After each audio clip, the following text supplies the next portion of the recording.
स्वागत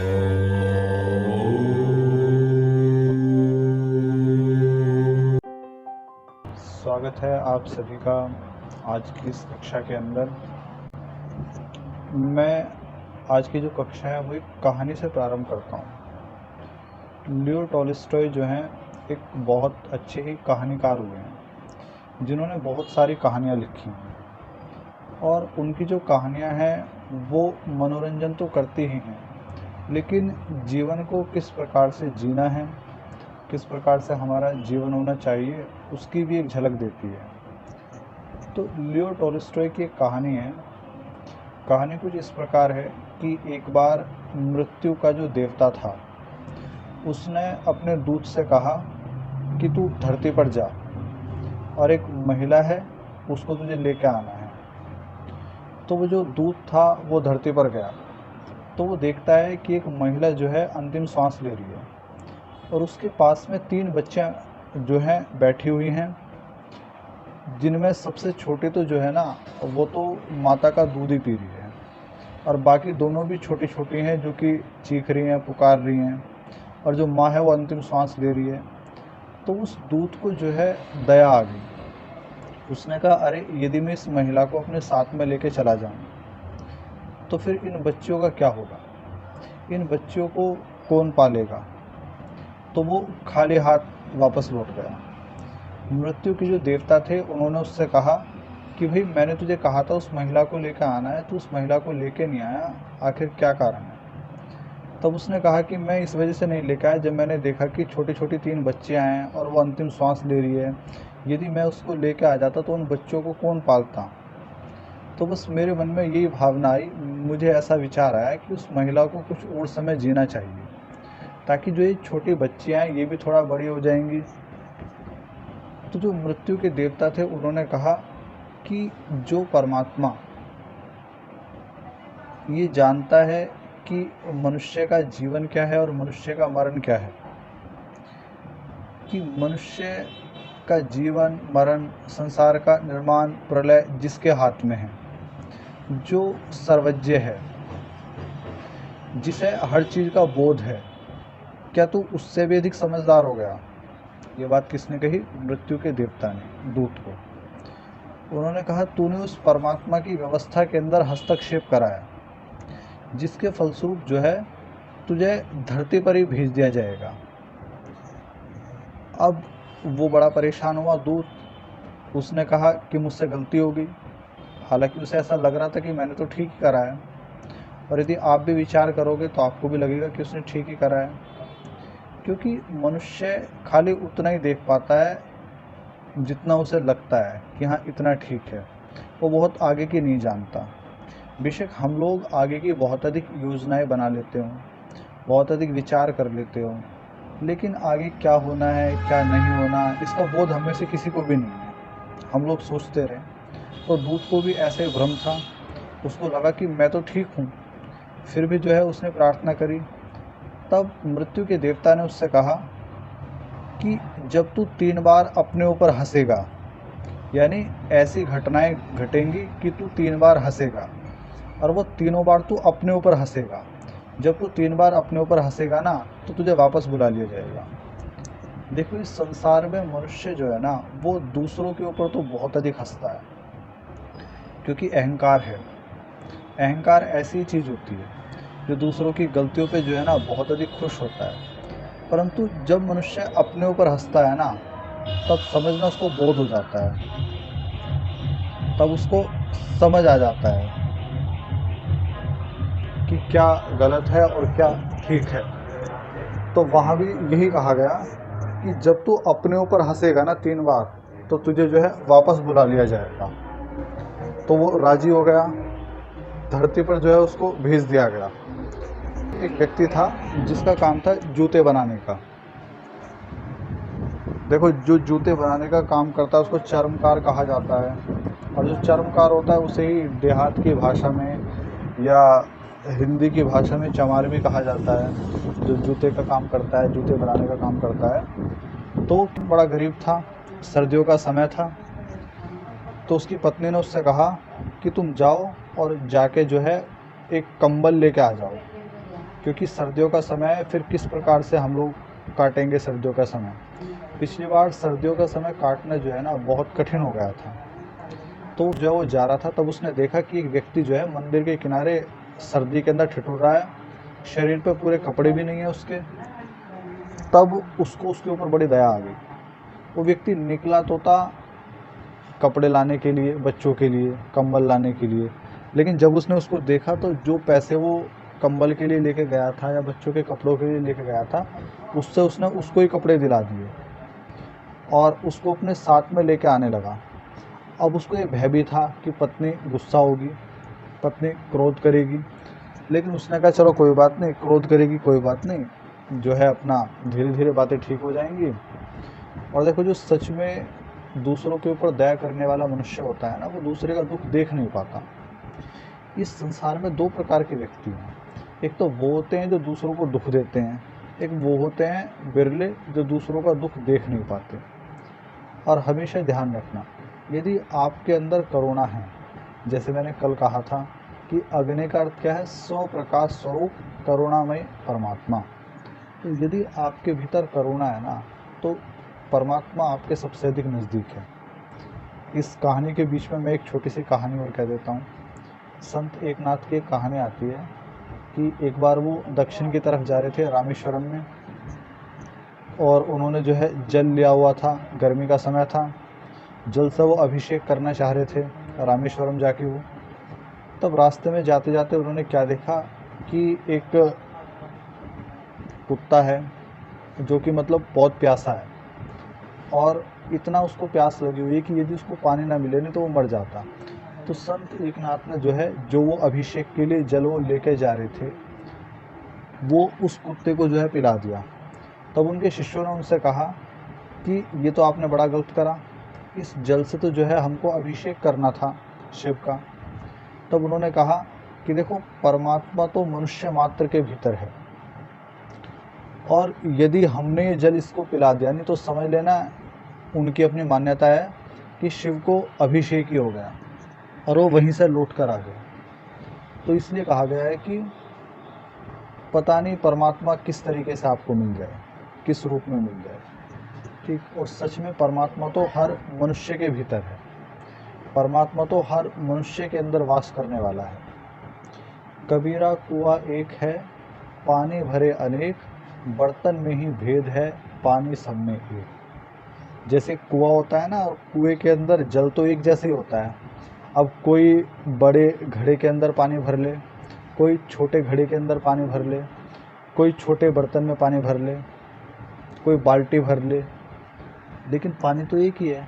ठीक उसी प्रकार देखो, परमात्मा मालिक वो तो एक ही है। बस ऐसा हो सकता है कि देशपाल साहब का शरीर अलग है, मेरा शरीर अलग है, आचार्य हमारे अलग है, सुदेश जी अलग हैं, या कोई पशु अलग है। तो ये खाली देह का भेद है बाहर का, लेकिन परमात्मा तो सबके भीतर एक ही है। तो जो इस दृष्टि से परमात्मा को देखने लगता है ना, वो परमात्मा का ही हो जाता है। तो वहाँ भी क्या हुआ, वहाँ भी उस किसान ने जो है गया था किसी और कार्य के लिए कि भी बच्चों को कपड़े लेकर आने हैं, लेकिन जब उसको देखा तो करुणा उसके अंदर आ गई, और करुणा उसके अंदर आ गई तो उसने जो पैसे थे थोड़े बहुत उसको भी वस्त्र दिला दिए और अपने साथ घर पर उसको लेकर आ गया। अब पत्नी ने देखा, पहले तो पत्नी ने कहा कि भाई कपड़े कहाँ हैं। उसने कहा भाई कपड़े तो मैं लेके नहीं आया। तब उन्होंने कहा ये साथ में कौन है। उसने कहा ये देखो, ये व्यक्ति जो है ये मंदिर के यहाँ लेटा हुआ था और जो है मैं इसको अपने साथ में लेकर आ गया। पत्नी को बड़ा गुस्सा आया, पत्नी ने बहुत खरी खोटी सुनाई, ठीक। तब वो देवदूत पहली बार हंसा। अब जब वो हंसा, जो वो चर्मकार था, जूते बनाने वाला था, उसने उससे पूछा कि भाई तुम क्यों हंसे हो। उसने कहा जब मैं 3 बार हंस लूँगा तब मैं इस हंसी का कारण बताऊँगा, ठीक। तो उसके घर वो रहने लगा। उसने उस देवदूत को जो है जूते बनाने का काम सिखा दिया, और वो बहुत अच्छे जूते बनाने लग गया। जूते इतने अच्छे बनाने लग गया कि वो उसके जूते बनाने की जो प्रसिद्धि थी वो आसपास के सारे नगर में फैल गई। राजाओं तक के जूते जो है नहीं, आसपास के राज्य के जूते उसके पास बनने के लिए आने लग गए। अब हुआ क्या, एक दिन एक व्यक्ति उसके पास में आया और उसने उस चर्मकार से कहा कि ये चमड़ा जो मेरे हाथ में है, क्या तुम बता सकते हो किस चीज़ का चमड़ा है ये। उसने कहा महाराज मुझे तो जानकारी नहीं है इसकी, ये चमड़ा किसका है, कहाँ से है। उसने कहा अच्छा, ये चमड़ा जो है ना जर्मनी से आया है और इस चमड़े का मूल्य भी बहुत अधिक है, और तुम्हें इस चमड़े के जूते बनाने हैं, और ध्यान रखना स्लीपर नहीं बनानी, चप्पल नहीं बनानी है, बूट यानी जूते बनाने हैं। क्योंकि उस समय की एक परंपरा थी कि व्यक्ति जो है जूते पहना करता था, और जो स्लीपर होती थी, चप्पलें होती थी, वो उस व्यक्ति को पहनाई जाती थी जो मर जाता था। जो व्यक्ति मर जाता था उसको पहनाई जाती थी स्लीपर जो है। तब उसने बहुत अच्छे से कहा कि देख लेना जूते बनाने हैं, और जूते ऐसे होने चाहिए जो साल भर तक जो है नहीं उसका एक टाका भी ना टूटे, क्योंकि बहुत अच्छा चमड़ा है, बहुत कीमत का चमड़ा है। तुम्हें ध्यान रखना है, यदि तुमने जूते बहुत अच्छे बनाए तो बहुत अच्छा मूल्य मिलेगा। और ध्यान रखना यदि जूते गलत हो गए या जूते की जगह तुमने स्लीपर बना दिया, कुछ और बना दिया, ठीक, तो इसका दंड जो है नहीं बहुत भयंकर मिलेगा तुमको। तो उसने कहा ठीक है। उसने अपने नौकर से कहा, जो वो देवदूत था, कारीगर था, कि भाई तुम्हें इस चीज़ के जो है जूते बनाने हैं। वो कुछ बोला नहीं। अच्छा, कुछ दिन बीते तो उसने देखा कि उस कारीगर ने जो है जूते के स्थान पर जो है चप्पल ही बना दी। अब उसे तो बड़ा गुस्सा आया। उसने कहा भाई ये तो मरवाएगा, ठीक, और वो उसके ऊपर जो है लकड़ी लेके चूल्हे के अंदर से लकड़ी निकाली और मारने के लिए उसके ऊपर चढ़ाओ। तब वो देवदूत दूसरी बार हंसा। अब उसको समझ में नहीं आया कि मैं इसको मारने के लिए आ रहा हूँ और ये हंस रहा है, इसकी हंसी के पीछे कारण क्या है। लेकिन उसने कुछ बताया नहीं। तभी सूचना आती है कि वो जो व्यक्ति था जिसके लिए जूते बनवाए जा रहे थे, उसका रात को ही जो है वो देहांत हो गया, और अब जूते नहीं बनाने, चप्पल बनानी है, स्लीपर बनानी है, बूट नहीं बनाने। तब उसको लगा कि उस व्यक्ति को, चर्मकार को, कि हाँ देखो ये तो बड़ा अच्छा हुआ कि भाई इसने ये बना दिया था और खामोखा मैं इसको जो है मारने के लिए दौड़ रहा था। ठीक, तो इस तरह जो है वो देवदूत दूसरी बार हंसा। ऐसी दिन, महीने और साल बीतते गए। कई साल तक वो उसके पास में कार्य करता रहा। अब वो चर्मकार जो गरीब था, जिसके पास कपड़े के लिए जो है पैसे नहीं थे, अब तो बड़ा समृद्ध होने लग गया। वो पैसा भी आने लग गया, आसपास में प्रसिद्धि भी होने लग गई, और देवदूत उसके पास में रहने लग गया।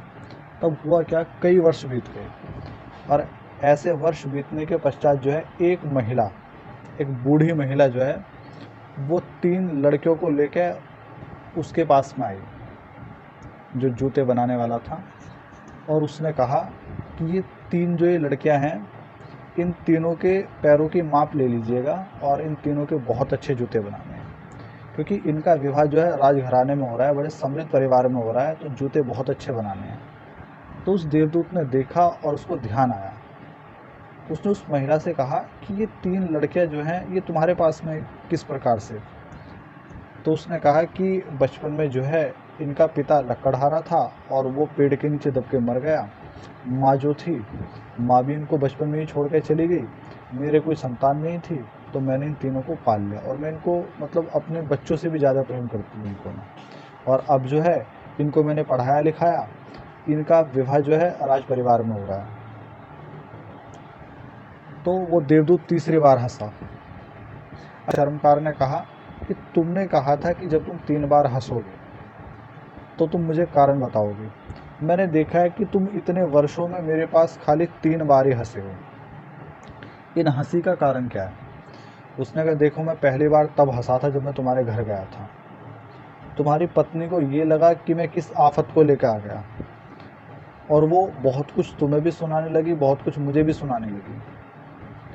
जबकि वास्तव में सच्चाई क्या थी कि यदि मैं तुम्हारे घर के अंदर आया था और मैं देवदूत हूँ, तो यानी तुम्हारे घर के अंदर कुछ अच्छा ही होने वाला था।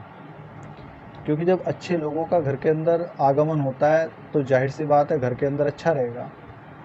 कभी मैं आपको कठोपनिषद पढ़ाऊँगा, तो कठोपनिषद के अंदर भी एक श्लोक आता है। उसमें कठोपनिषद में जो है, जो यमाचार्य हैं उनकी पत्नी कहती हैं कि जब हम सत्कार नहीं करते दूसरों का, तो हमारे घरों में जो है ना विद्वानों का आना, अच्छे व्यक्तियों का जो आना है वो बंद हो जाता है, और अच्छे व्यक्तियों का आना घर के अंदर शुभ होता है। तो देवदूत यदि उनके घर में आया तो जाहिर सी बात थी कि घर के अंदर सब अच्छा होने वाला था, लेकिन उस महिला को पता ही नहीं था। ये कहानी जो आप सुन रहे हो ना, ये कहानी कहीं ना कहीं मेरी, आपकी और हम सबकी ही है। क्योंकि हम सब जो है कई बार बहुत दूर का नहीं सोच पाते और छोटी छोटी बातों पे इतना अधिक चिंतित होने लगते हैं, इतना अधिक क्रोधित होने लगते हैं, इतना अधिक चिड़चिड़ा हमारा स्वभाव हो जाता है कि हम तुरंत रिएक्शन करते हैं। जबकि धर्म का प्रथम लक्षण भी क्या है? धैर्य। और धैर्य का मतलब क्या होता है? जीवन में जो कठिन परिस्थिति हैं उनमें ईश्वर के ऊपर विश्वास रखना और ये विचारना कि सब ठीक हो जाएगा। तो पहली बार देवदूत क्यों हंसा, ये समझ में आ गया। अब दूसरी बार क्यों हंसा? तो दूसरी बार उसने कहा कि देखो, तुम मेरे ऊपर जो है मारने के लिए दौड़ गए थे कि जब मैंने जूते के स्थान पर जो है चप्पल बना दी थी, लेकिन अब तुम्हें बाद में समझ में आया कि वो व्यक्ति जो है मर गया और उसकी स्लीपर ही बननी थी, जूते उसके बनने ही नहीं थे। तो तुमने भी कितनी जल्दी जो है बिना विचारे जो है तुम मेरे ऊपर जो है मारने के लिए दौड़ पड़े। तुमने इतना भी विचार नहीं करा कि मैं कितने वर्षों से तुम्हारे पास कार्य कर रहा था, कितने वर्षों से मैं तुम्हारे साथ था। क्या तुम्हें इतना भी मेरे ऊपर विश्वास नहीं आया? तो मैं इस बात पे हंसा कि देखो, मनुष्य कितना अज्ञानी है।